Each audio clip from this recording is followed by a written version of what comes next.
안녕하세요. 오늘도 사금의 시간 함께해서 감사합니다. 오늘 이사야서 18장입니다. 구스의 멸망과 회복에 대해서 이야기해주고 계시죠? 내용을 함께 살펴보도록 하겠습니다. 첫 번째 단락은 구스가 어떤 나라인지 우리에게 설명해주고 있습니다. 구스는 어떤 나라예요?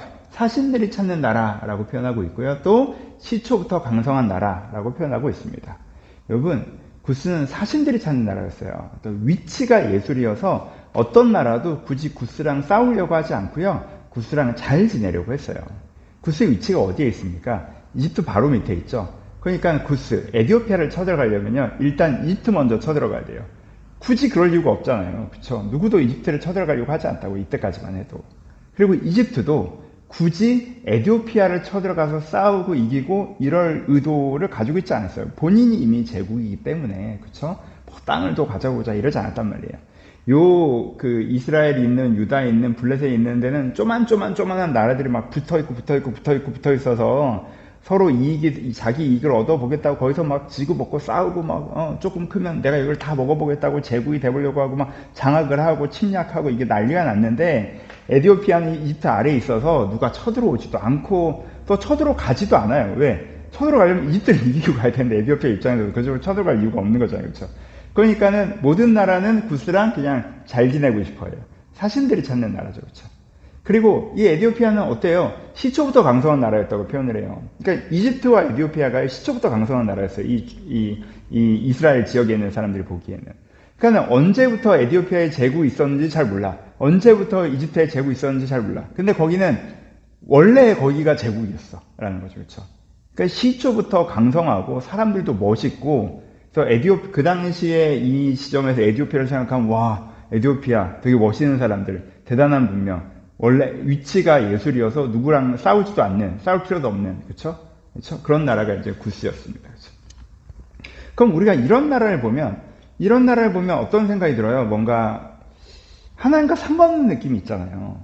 뭐 그런 거 좀 우리가 적용해도 얘기하겠지만 너무 약하고 힘든 나라면 하나님이 이들을 왜 돕지 않으시나 이런 생각이 들고 너무 강하고 나쁜 나라면 하나님이 저들을 심판하지 않으시나 이런 생각이 드는데 상당히 잘 사는데 그렇게 상당히 잘 사니까 하나님의 도움이 그렇게 필요하지도 않고 그렇게 나쁜 나라가 아니고 굳이 따지자면 좋은 축에 들기 때문에 하나님이 심판이 필요하지도 않고 그러니까 저 나라는 그냥 하나님이랑 상관없이 그냥 잘 사는 나라 아닌가? 약간 이런 느낌이 들죠. 근데 하나님께서 어떻게 표현하세요? 이 구스에 대해서.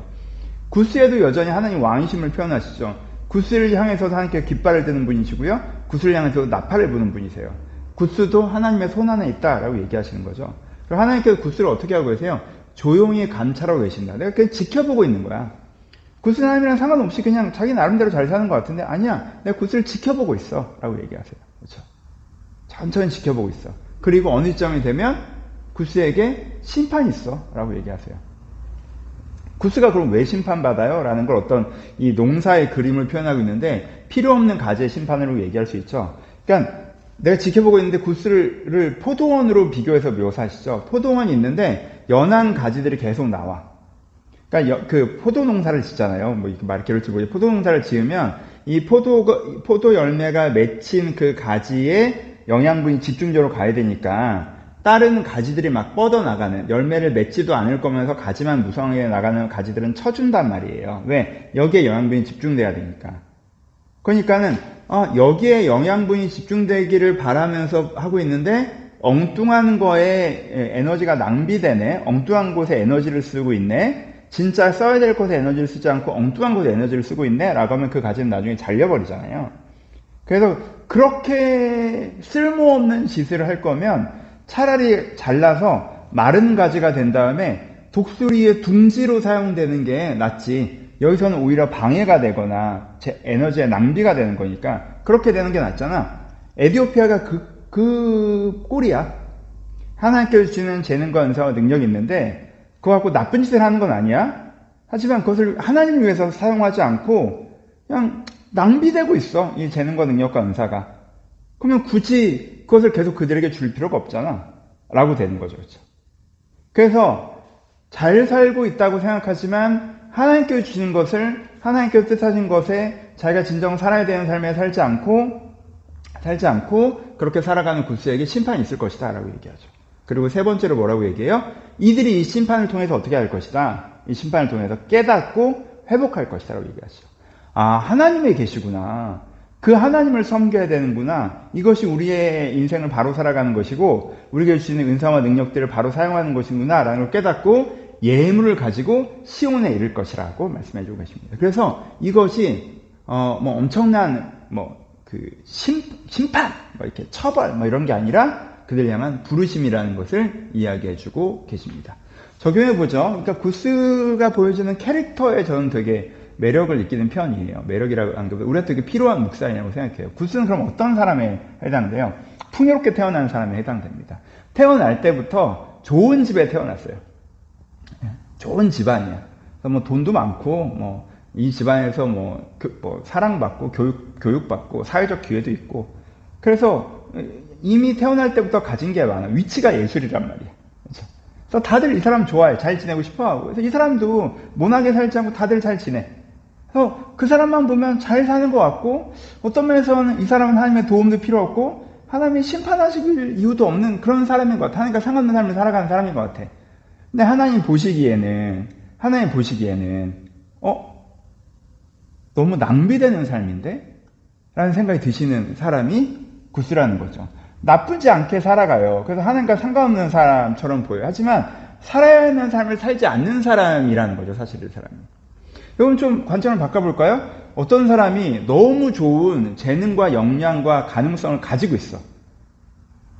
근데 부유하게 태어났어. 그래서 그 가능성을 펼치질 않아. 그냥 노력을 안 해. 공부도 안 해. 사업도 안 해. 그냥 그렇게 놀면서, 나쁘지 않게 놀면서, 건강하게 놀면서 살아. 그러면 어떤 면에서 되게 안타까운 일. 이 사람이 뭔가 인류를 바꿀 만한 발명을 할 수 있는 사람이었어. 스티븐 잡스야. 그 사람은 그래도 세상을 바꾸는 사람이니까. 근데 이 사람이 그냥, 그런 건 관심 없고, 그냥 풍요롭게 사는 거에만 관심 있어. 그러면 이 사람이 갖고 있었던 가능성을 알던 사람은, 지금 이 사람 인생이 사회적으로는 좀 아쉽게 낭비되고 있다고 느낄 수도 있잖아요. 그 느낌이에요.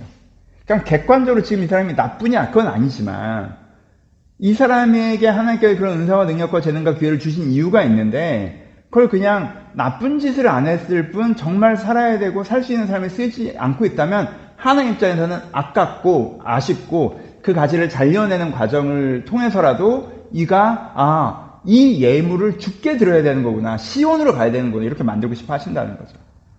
여러분, 그래서 내가 여러분이 이런 사람들 많이 있잖아요. 착하고 좋은 사람들. 여러분들이 신앙이 있더라도 내가 그냥 착하고 좋고 잘 살고 있어서 하나님 앞에서 어떻게 살아갈까를 묻지 않고 그냥 하나님께서 이런 걸 주셔서 감사하지. 그러니까 나쁜 짓만 하지 말고 행복하게 살자. 이러고 있다면 그러면 좀 고민이 필요하다. 삶의 의미에 대해서, 삶의 방향에 대해서 주신 것을 어떻게 쓸 것인가에 대한 성직적 고민이 필요하다라는 부분들을 한번 묵상해 보셨으면 좋겠습니다. 감사합니다.